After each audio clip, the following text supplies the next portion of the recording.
O que um escritor tão irreverente e ao mesmo tempo tão revelador das mazelas humanas, sem papas na língua para isso, como Nelson Rodrigues, tem a dizer a respeito do racismo no Brasil?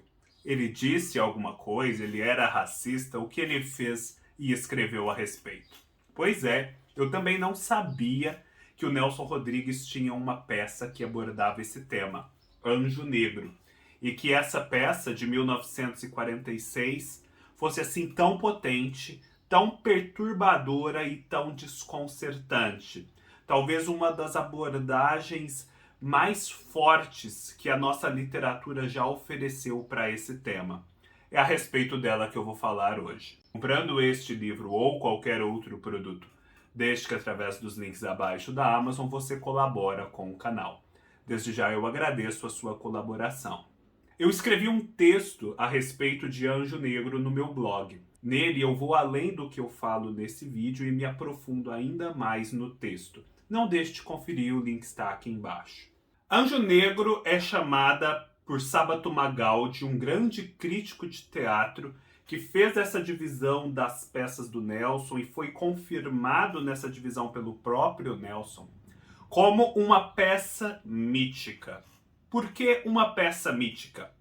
Porque aqui são evidentes os ecos, as emulações, as referências de motivos e temas próprios, tanto da mitologia quanto do teatro grego. Então vocês já podem imaginar, porque no teatro e na mitologia gregos, o que temos em maior quantidade são situações altamente trágicas, altamente abjetas, personagens fazendo coisas abomináveis. E, portanto, é muito oportuno e acertado que o Nelson escolha justamente essa abordagem para falar do racismo no Brasil. Porque assim ele não só fala de um problema local, ele também fala de problemas universais e também consegue rastrear a genealogia desse mal social brasileiro, naquilo que ele tem de mais profundo, de mais desconhecido e insondável. O Nelson Rodrigues deu uma declaração polêmica. Ele disse que quase posso dizer que o Anjo Negro nasceu comigo. Eu não sabia ler nem escrever e já perceberam uma verdade que até hoje escapa a Gilberto Freire. Não gostamos de negro. Por esse nós ele se refere aos brasileiros e se inclui no sentido de fazer uma autocrítica. Nada mais límpido, nítido, inequívoco do que o nosso racismo. A democracia racial que nós fingimos é a mais cínica, a mais cruel das mistificações. Um demonstrativo de como o Nelson não era um racista e por isso não estava dizendo com esse nós aí que ele era um racista conformado e que faria apologia do racismo, é o fato justamente dele ter escrito essa peça, em que o protagonista é o Ismael, um médico negro muito bem sucedido. O que ele queria fazer com isso? Ele queria trazer um negro para o plano principal da peça teatral e tirá-lo daqueles papéis que lhe eram reservados até então. Papéis subalternos, papéis cômicos, papéis de pouco destaque. E ele estava muito interessado e animado com uma experiência que vinha sendo feita pelo Abdias do Nascimento, um grande sociólogo, pensador do movimento negro e inclusive senador da República, que era o teatro experimental do negro, que justamente procurava fazer com que a negritude tivesse um espaço e uma abordagem diferentes no teatro nacional. E o Abdias, então, traz esse negro para o centro de uma ação trágica elevada de ecos gregos, míticos, ou seja, uma peça grandiosa, e ao mesmo tempo deseja que o Abdias do Nascimento, que também era ator, protagonize o Ismael. Só que essa peça, a censura da época logo vê, era bombástica e, portanto, não permitem que o Abdias do Nascimento, um negro de verdade, atue como Ismael. Eles só permitem a encenação se um homem branco se pintar de negro para fazer a peça. Aí a gente vê, né, como a censura ela é muito atenta para o que realmente é explosivo, para o que realmente toca na ferida. E eles viram que essa peça realmente tocava na ferida. E afinal de contas, do que ela trata? Ismael, como eu disse, é um negro. Ele é um médico muito bem sucedido, ele ganhou muito dinheiro, disse até que ele nem precisa mais se preocupar com o dinheiro, ele já tem o suficiente para viver o resto da vida. E ele renega as suas origens como negro, ele não quer ser negro, ele adora tudo o que é branco, ele não se aceita em sua negritude. De outro lado, nós temos Virgínia, que é a outra protagonista. Ela é branca, ela é órfã de pai e de mãe e por isso precisa ser criada por uma tia. Essa tia tem várias filhas. E essas várias filhas vão ficando mais velhas e têm muitas dificuldades para se casar. E elas querem se casar. Elas não querem morrer virgens. Uma delas finalmente um dia encontra um noivo. Só que Virgínia vai lá, trai a prima com esse noivo e a prima, desolada, se suicida. A tia e essas primas ficam revoltadas com esse ato, com esse suicídio que a atitude da Virgínia provocou. E por isso se vingam dela. Como elas se vingam dela? Elas chamam Ismael, fazem com que Ismael entre no quarto da Virgínia. Ismael estupra Virgínia. E depois de estuprá-la, os dois passam a viver como um casal. É determinado que eles vivam assim, meio que à força. E essa cama onde Virgínia foi violada permanece no cenário nas mesmas condições em que foi deixada logo depois do ato, o tempo todo. O cenário é o tempo todo pontuado por essa mácula, por esse estigma. E a peça se passa, como dizem as rubricas do Nelson, num tempo e num espaço indefinidos. Eles vivem como casal. A Virgínia não aceita Ismael. Ismael, ao mesmo tempo, isola a Virgínia do convívio com qualquer outra pessoa. Eles vivem numa casa murada e não há trânsito, não há comunicação com o mundo exterior, a não ser por pontuais exceções que eu vou declinar daqui a pouco. E a Virgínia não só não gosta do Ismael por conta desse estupro evidente, mas a gente percebe que esse não é um motivo determinante. Ela não gosta dele principalmente porque ele é negro. Ela não consegue aceitar que ele seja negro. E ela deseja ele. Ela tem uma pulsão sexual em relação a ele. Só que ela não aceita essa pulsão porque afinal ele é negro. E ele a cultiva como esposa justamente porque ela é branca. E ele quer ser branco. Ele detesta a negritude. Eles têm 3 filhos. Os 3 filhos morrem pequenos.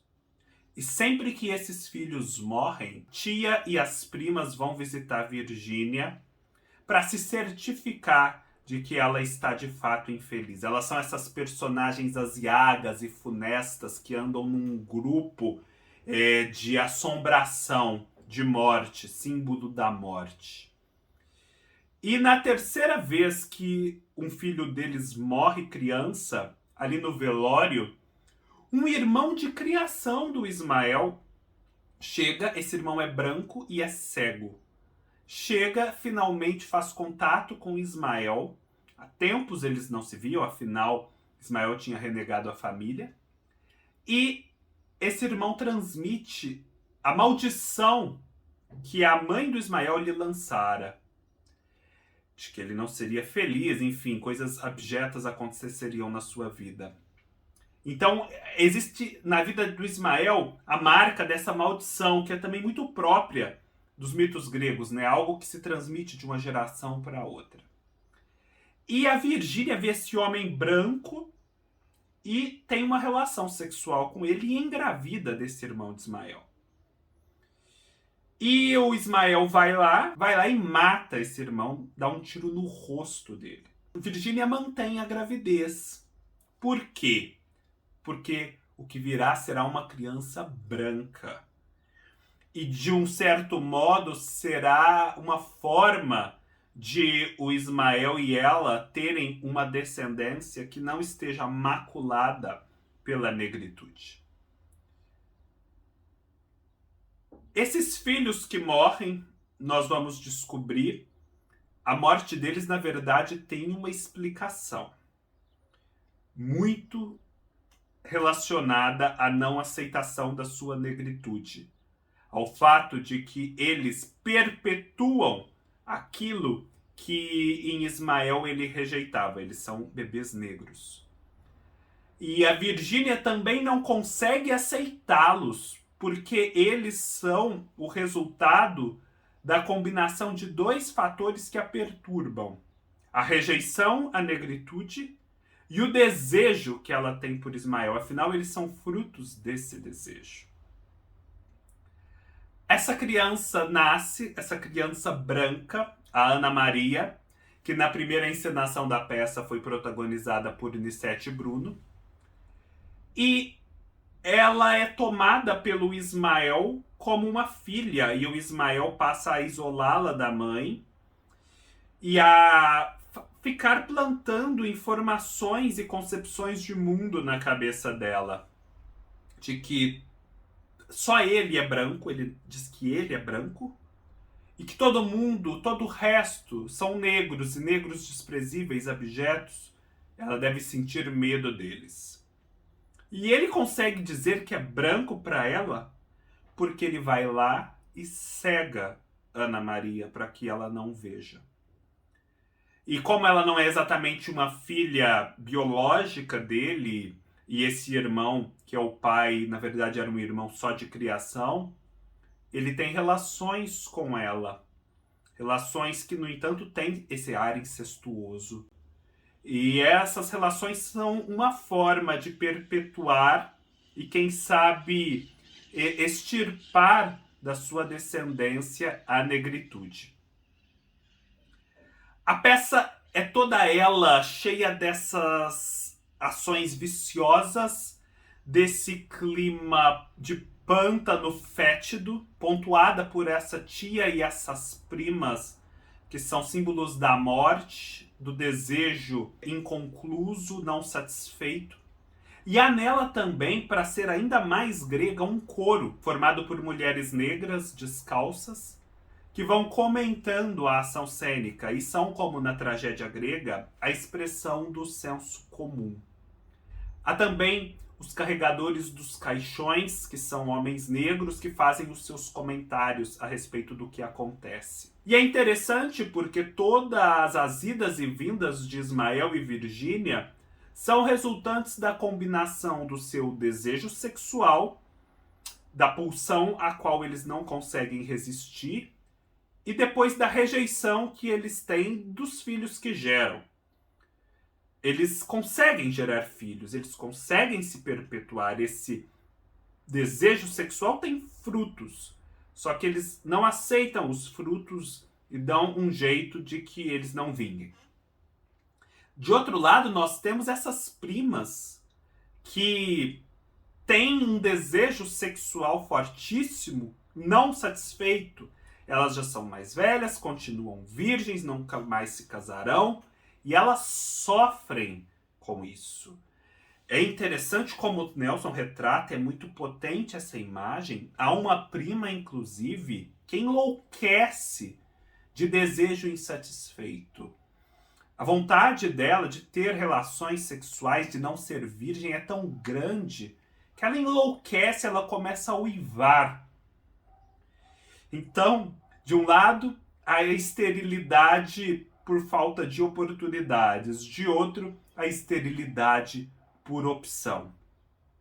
E a peça tem um desfecho que é representativo de que aqueles personagens estão submetidos a uma lei do eterno retorno. Eles não conseguem resistir ao desejo, porém, ao mesmo tempo, eles não têm uma continuidade através dos filhos e ficam sempre retornando, né, à união e à desunião, aquilo que os junta e aquilo que os separa. E nesse sentido, dessa forma tão abstrata, tão arquetípica, poderíamos dizer, quanto nós não podemos aprender a respeito do racismo no Brasil e a respeito de várias outras situações, dados os contornos universais da peça. O que é, né, esse racismo no Brasil, a miscigenação, a perpetuação do negro entre nós, a nossa mistura, se não uma mistura do desejo, que é comum a todos nós, porque somos todos humanos, e depois a repulsa por aquilo que no outro nós não aceitamos. E essa repulsa precisa ser canalizada de algum modo, e esse modo é a destruição. A destruição, né, que a sociedade faz muitas vezes das vidas negras, seja simbólica, seja real, seja pela precarização das vidas, não seria o resultado, né, dessa impossibilidade de acomodar desejo e aceitação? Gente, essa peça é muito forte, é muito pesada.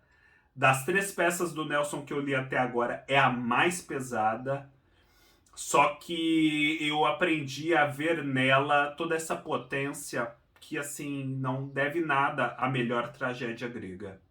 Deixo aqui essa recomendação fortíssima.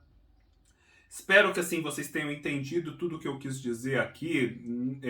Que a gente falando isso, né, é muito racista todas essas situações, mas o que é retratado aqui é justamente para dar ao público uma experiência catártica. O que é a experiência catártica? Levar aqueles seus sentimentos ruins a um extremo que aquilo entra em crise e ele precisa se aliviar daquilo e finalmente se libertar daquilo. É pelo horror, né, que o Nelson consegue produzir a catarse nessa peça. Pois me digam se já leram, o que acharam, se concordam com as minhas impressões. Deixem nos comentários. Deem um like se gostaram do vídeo, se inscrevam no canal. Sigam-me nas minhas outras redes sociais, o Instagram e o Scooby, todos os links estarão aqui embaixo. Leiam-me no meu blog e nos vemos numa próxima oportunidade. Até mais.